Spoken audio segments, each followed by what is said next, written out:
here to TalkFCB and welcome to the World Cup quarter-final stage. We have here the Netherlands up against Argentina for a place in the semi-final. It is Lionel Messi taking on his former teammate, Frenkie de Jong, and these two nations as a whole have plenty of history, going back now many years. Coming up today, we're going to be talking all about the game, the team news, the expected lineups, and crucially, the predictions as well. What's going to happen, and who is going to make it?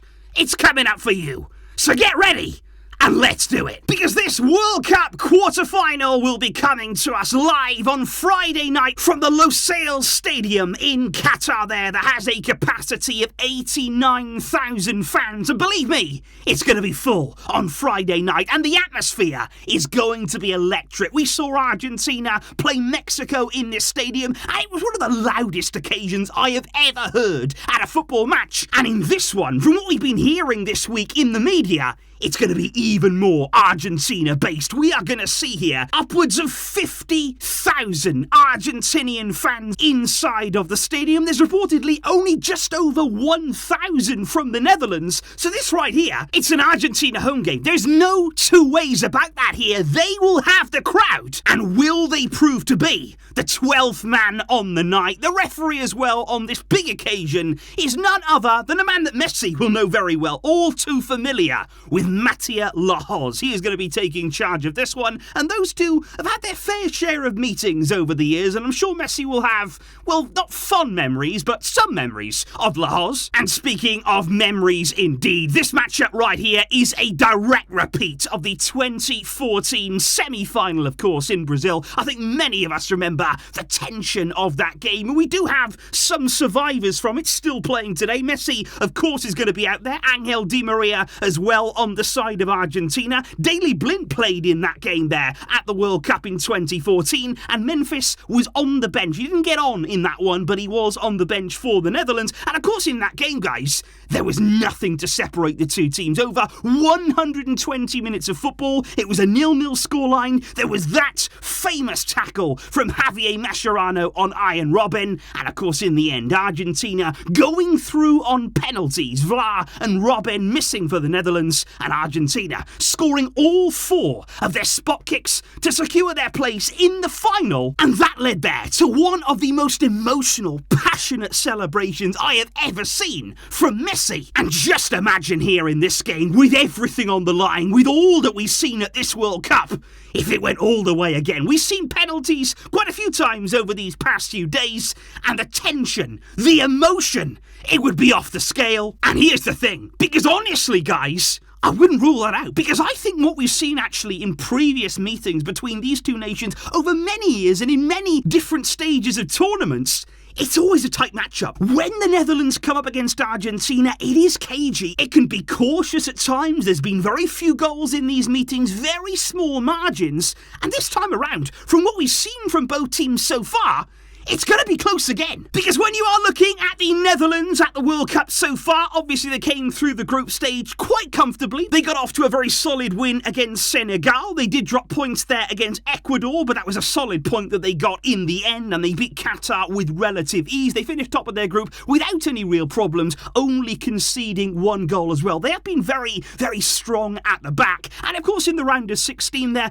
beating the USA by 3-1. I don't think that scoreline there is a true reflection of the game. I wouldn't say that's a game there the Netherlands dominated. I think far from it. USA had their moments in the game. USA put pressure on them for sure, but I think the key part of this is the Netherlands got through that. They were able to stand up as a team to show their experience and their composure as well in these knockout stages. And I would look at Memphis Depay right now. Throughout this World Cup, he's been gathering sharpness. He's been trying to return there to his best condition after injury. He got a goal against the USA, brilliantly taken. And will he find some more sharpness again in this one? Whereas Argentina, they of course had a much more complicated start to the group stage there. The shock defeat to South Saudi Arabia. But I think when you look at that loss now, it almost has sparked them back into life. It did take a bit of time to get going there, bit of a nervy victory over Mexico, then getting the win against Poland, and then in the round of 16 game against Australia. It's difficult to really know how to judge that game, because on the one hand, Argentina were comfortable for quite a lot of that game. You know, in periods of the game, they had the ball, they had so many chances, and they could have ended the game much, much sooner there. Lautaro Martinez in the second half had chance after chance, but they didn't take those chances. And that very nearly came back to hurt them, because Australia did get back in the game. They did put pressure on Argentina, and there is no doubt in my mind that in this one, Argentina are not going to create as many chances. They're not going to have as many opportunities there in front of goal to score. So when they do, they've got to take it. They have to be more clinical here against the Netherlands, or else there could be trouble. But of course, coming into this game, as it has been with every Argentina game at the World Cup, the spotlight is very much on Lionel Messi. And now he again could prove to be the difference, as he has been so many times already at this World Cup. But I thought actually there, the words from Frenkie de Jong in the build-up to this game, they were very, very nice indeed. He was asked there, how do you stop Lionel Messi? You know him, you played with him, how do you stop this man? And Frenkie said, well, no. He said, I know Leo, but I don't know how to stop him. He said he's a player who's made the difference in the last 15 years, and he said there isn't just one way to stop him. He said, I don't really have one answer about how you're going to do that. And then he was asked in training, did you manage to stop him when you were training there? Were you able to do it? He said, well, usually, even in training, he'd still make the difference. Even when we were training, he'd still be there, and we have to try and focus in this game in stopping him as a team. It's not going to be about individuals.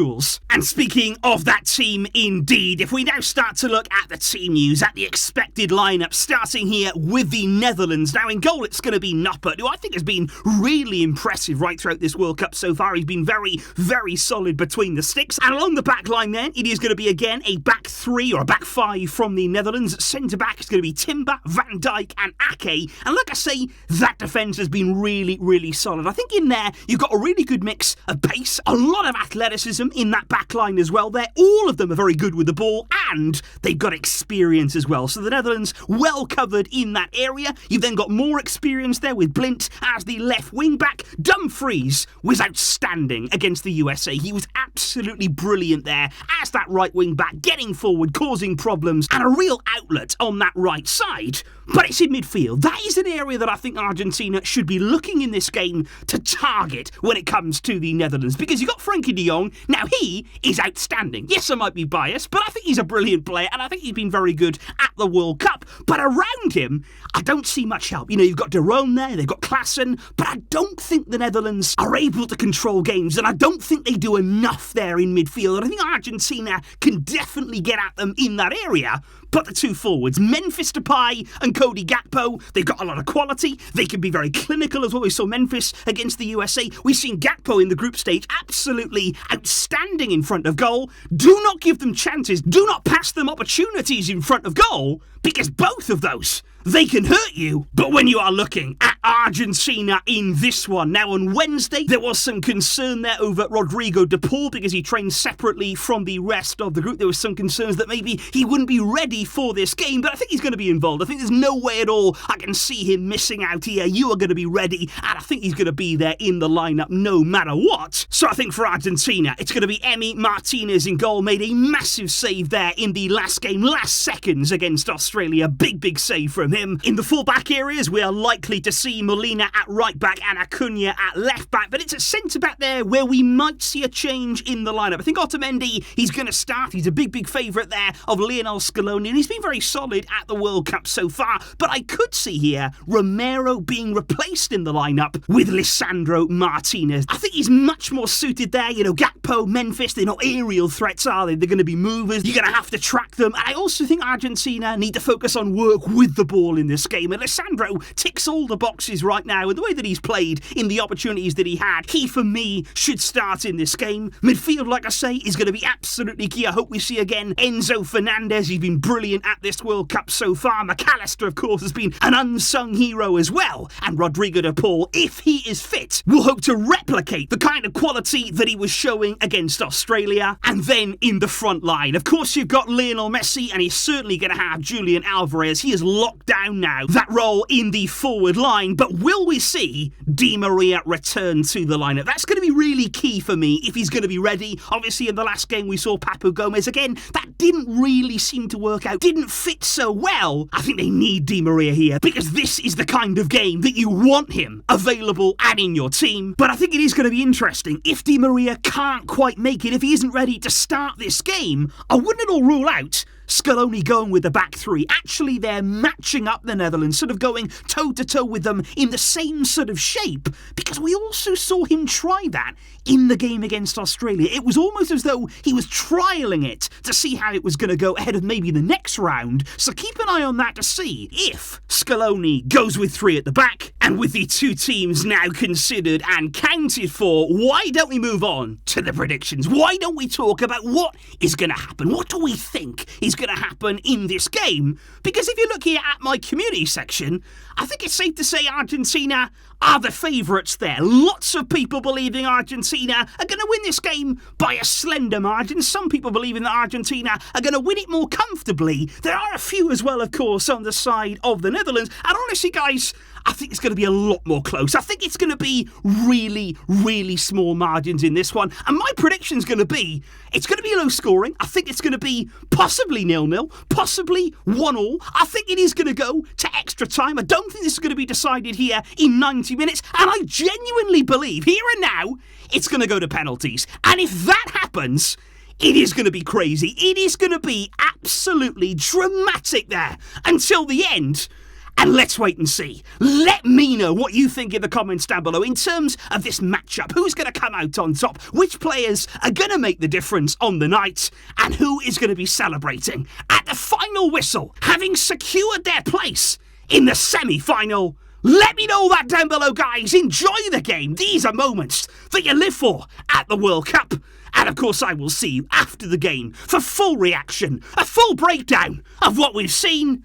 But until next time, thank you for watching, and thank you for your support, because right here, it is the World Cup.